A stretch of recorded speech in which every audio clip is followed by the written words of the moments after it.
My name's Bryony White. I'm Senior Curator of Modern and Contemporary Art at Amgueddfa Cymru National Museum, Wales.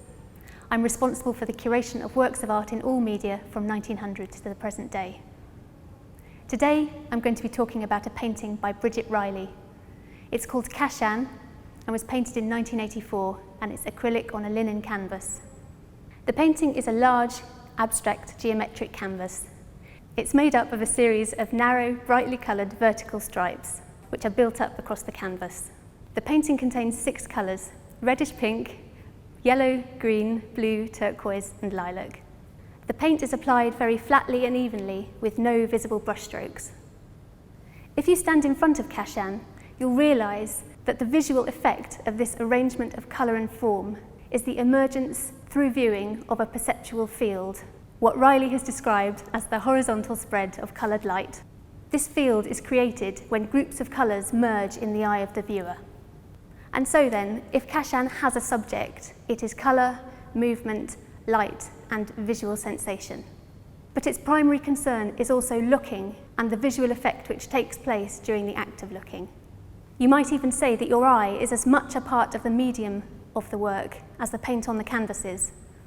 There are 2 different forms of movement at play in the canvas: the traditional, 2-dimensional progression of the painting across the picture plane, but perhaps more importantly, the movement which occurs in the space between us, the viewer, and the canvas. It exists through our visual perception of colour and form, as the canvas shifts and transforms before our eyes. One of the first things you'll notice about Kashan is that it's a very large painting. It measures over 2 metres in height. So on such a large scale, the canvas can only be perceived as a whole. It doesn't allow for a specific focal point. Instead of individual areas of canvas, we instead encounter an entire field of colour. It's our holistic perception of the work that allows the visual effects of the colour juxtapositions to come into play. Colour is perhaps the most important aspect of this work, and the clarity of tone is typical of Riley's paintings between 1980 and 1985. They reflect what is known as her Egyptian palette, which she developed following a visit to Egypt in 1979. There, at the museum in Cairo, Riley was able to study the tombs of the pharaohs, and the colours that she observed, red, blue, yellow, turquoise and green, were transformational for her work. She was struck by how this very limited palette seemed to evoke light even in the darkness of the tombs. And when she returned to her studio, she began to develop works using these colours. Riley didn't always use colour in her paintings. She gained prominence in the early 1960s using a palette of just black and white, arranged in geometric forms. These striking works have become synonymous with the movement known as op art, op standing for optical, or works which give an illusion of movement. Black and white are inherently stable, so Riley knew precisely how they would interact when placed together. She was able to disrupt this stability and create movement by introducing complexity in the geometric forms she used. You'll notice in Kashan that the opposite is true. It's the forms, the shapes, or the stripes that are the unchanging, stable element. It's the arrangement of colour that is varied and complex.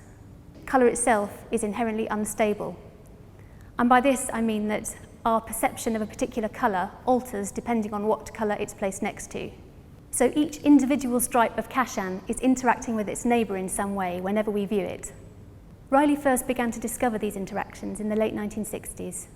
They led to a fundamental change of focus for the source of her work.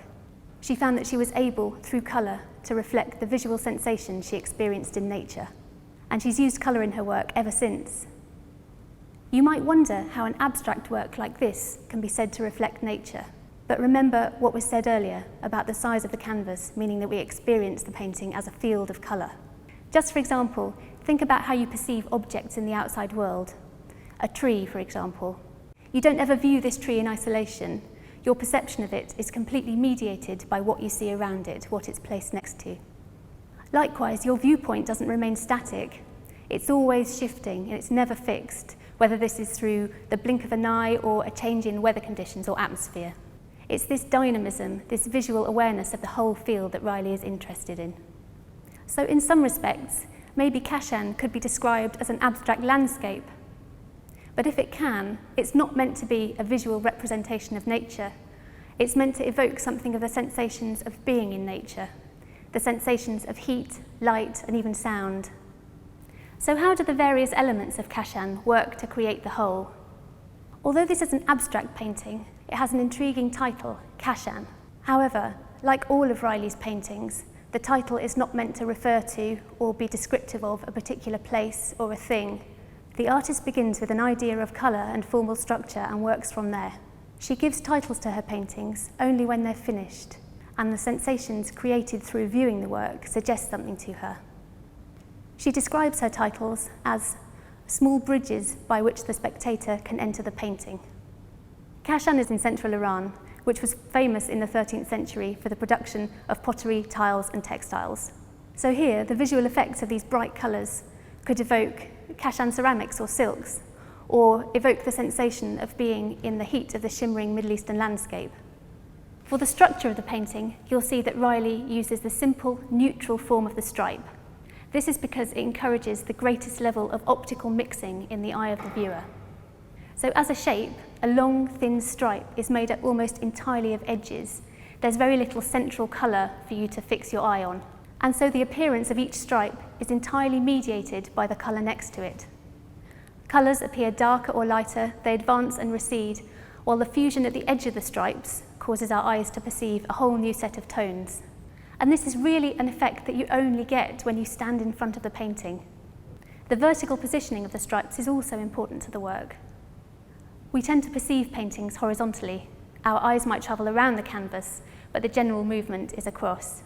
Vertical stripes disrupt this natural flow, and this causes an enhanced visual sensation when you're viewing the work. You'll see that the colours are grouped and distributed in an uneven rhythm, though this is by no means random. And I use the word rhythm on purpose because this is another important factor in the way Riley creates her paintings. She's described how she structured the paintings in the group to which Kashan belongs in musical terms. We can see how Riley establishes a rhythm across the canvas. She starts on the left-hand side with this initial group of blue, green, reddish pink and turquoise, and then she develops this, adding in yellow. It moves on to a quieter passage with lots of lilac, and then by the centre of the canvas, this original theme with greens and reddish pinks has emerged again, quite strong. And then it moves on again to this more quiet, lilac-based theme. And then by the end of the canvas, you have a reiteration of the original statement, the blue, turquoise, green, and reddish pink. And so for Riley, how we would perceive a work like Kashan is analogous to how we perceive music, as an arrangement of abstract visual chords, harmonies, and variations. It's also difficult not to look at a work like Kashan and attribute sound or musical words to it. The canvas seems to buzz, it seems to hum. And so in many ways, the sensations it produces are not just visual. Kashan was painted in 1984, but rather than being a response to that particular time, it really represents an evolution of Riley's own development of abstraction since the 1960s. In the 1950s, she became particularly interested in the pointillist technique of Georges Seurat, and she made copies of his paintings to work out where he placed his colours and how he created the effect he did. I said at the beginning that this work was really about looking, and that's really what Riley's technique is about as well. And her use of colour is developed through experiment and instinct, rather than theory or system.